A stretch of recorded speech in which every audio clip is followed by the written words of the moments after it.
Hello दोस्तों, मैं फिर आ गया एक मोटिवेशनल स्टोरी के साथ और एक अच्छी मोटिवेशनल स्टोरी जिसका शीर्षक है शहरी चूहा और देहाती चूहा।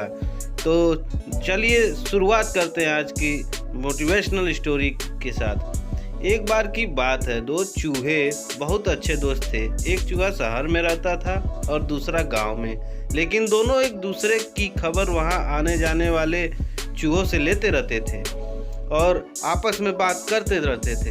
एक दिन शहर के चूहे को अपने दोस्त से मिलने का मन हुआ, तो उसने अपने गांव आने की बात अपने दोस्त के जरिए गांव वाले चूहे तक पहुंचा दी।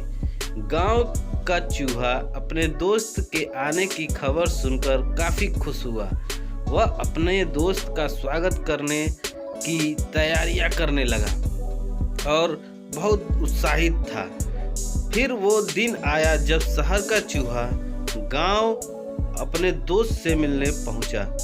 गांव के चूहे ने अपने दोस्त का स्वागत बहुत खुशी से किया। दोनों ने खूब सारी बातें की।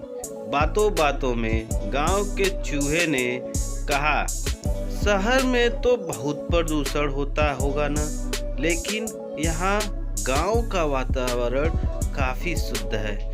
इन्हीं सब बातों पर चर्चा करने के बाद दोनों चूहों को भूख लगी। गांव के चूहे ने अपने दोस्त को बड़े प्यार से खाने में कुछ फल, रोटी और दाल चावल परोसे। दोनों ने साथ बैठकर खूब मज़े से खाने का आनंद लिया।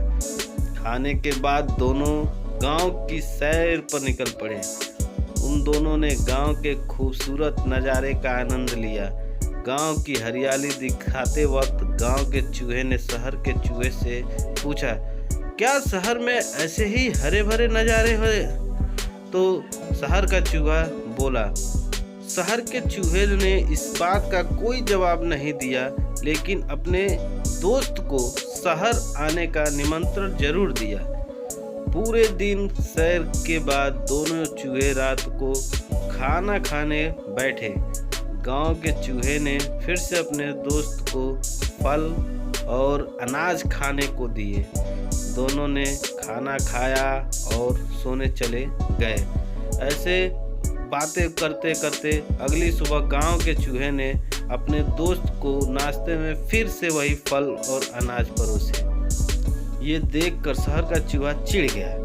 उसने चिढ़ते हुए गांव के चूहे को कहा, यार तुम्हारे यहाँ क्या हर रोज हर वक्त एक ही खाना खाया जाता है? क्या इन सब के अलावा कुछ और खाना नहीं है? तो गांव का चूहा सोचने लगा और फिर से बोला। शहर के चूहे ने अपने दोस्त को कहा, चलो इसी वक्त शहर चलते हैं। वहाँ देखना कितनी आराम की जिंदगी है और कितने प्रकार की चीज़ें खाने के लिए है। गांव का चूहा अपने दोस्त के साथ चलने को तैयार हो गया। दोनों ही चूहे शहर की तरफ निकल पड़े। शहर पहुंचते रात हो गई। अब दोनों के मन में कुछ विचार आया। शहर का चूहा एक बड़े से घर के बिल में रहता था। इतना बड़ा घर देख गांव का चूहा आश्चर्यचकित रह गया।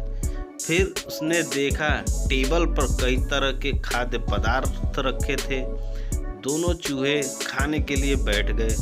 गांव के चूहे ने पनीर का टुकड़ा चखा। उसे पनीर काफ़ी पसंद आया और उसने तुरंत उसे चट कर दिया। अभी दोनों खाना खा ही रहे थे कि उन दोनों को बिल्ली की आवाज़ सुनाई दी। तभी चूहे डर गए। के बाद उनके मन में ये भागने की इच्छा हुई। शहर के चूहे ने गांव के चूहे को तुरंत बिल में छुपने को कहा। उसने बोला, दोस्त जल्दी से बिल में छुपो, नहीं तो बिल्ली तुम्हें खा जाएगी, हमारा शिकार कर लेगी। वो दोनों दौड़कर बिल में छुप गए। गांव का चूहा काफी डरा हुआ था, डर गया था।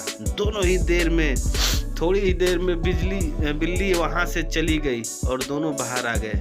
फिर उन लोगों में फिर से बातें शुरू हो गई और खाना धीरे धीरे खाने लगे। शहर के चूहे ने गांव के चूहे को हिम्मत देते हुए कहा, अब कोई डर नहीं मित्र, वो बिल्ली जा चुकी है। ये सब तो जीवन का हिस्सा है, सामान्य बात है। इसके बाद दोनों ने फिर से भोजन करना शुरू किया। अभी गांव के चूहे ने ब्रेड ही खाना शुरू किया था कि दरवाजे पर आवाज़ हुई और एक लड़का एक बड़े से कुत्ते के साथ अंदर आने लगा। फिर उन दोनों में डर का एक माहौल बन गया। गांव के चूहे का डर और बढ़ गया और उसने उसके बारे में शहर के चूहे से पूछा। शहर के चूहे ने गांव के चूहे को पहले बिल में छुपने को कहा। फिर बिल में छुपे रहते हुए गांव के चूहे को बताया कि वो कुत्ता घर के मालिक का है जो हमेशा यहाँ रहता है और घर का देखभाल करता है। कुत्ते के जाने के बाद दोनों चूहे बिल से बाहर आए। इस बार गांव का चूहा पहले से भी ज़्यादा डरा हुआ था। शहर का चूहा गांव के चूहे से कुछ कहता है उससे पहले ही गांव के चूहे ने जाने के लिए इजाज़त मांगी। गांव के चूहे ने अपने दोस्त को कहा, तुम्हारे इस स्वादिष्ट खाने के लिए तुम्हारा बहन बहुत बहुत शुक्रिया।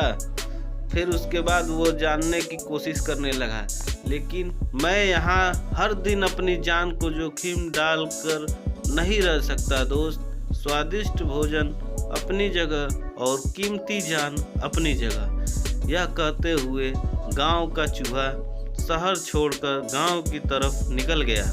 फिर जब वो गांव पहुंचा तो उसने चैन की सांस ली। उसके मतलब दिल में बहुत राहत आया कि मैं बच गया। तो दोस्तों, इस कहानी से क्या सीख मिलती है आप हमें कमेंट बॉक्स में ज़रूर कमेंट करके बताएं। इस कहानी से हमें यह सीख मिलती है कि खतरों से भरी आराम की ज़िंदगी में कभी सुख चैन नहीं मिलता है। साधारण लेकिन सुरक्षित अपना जीवन यापन करना चाहिए।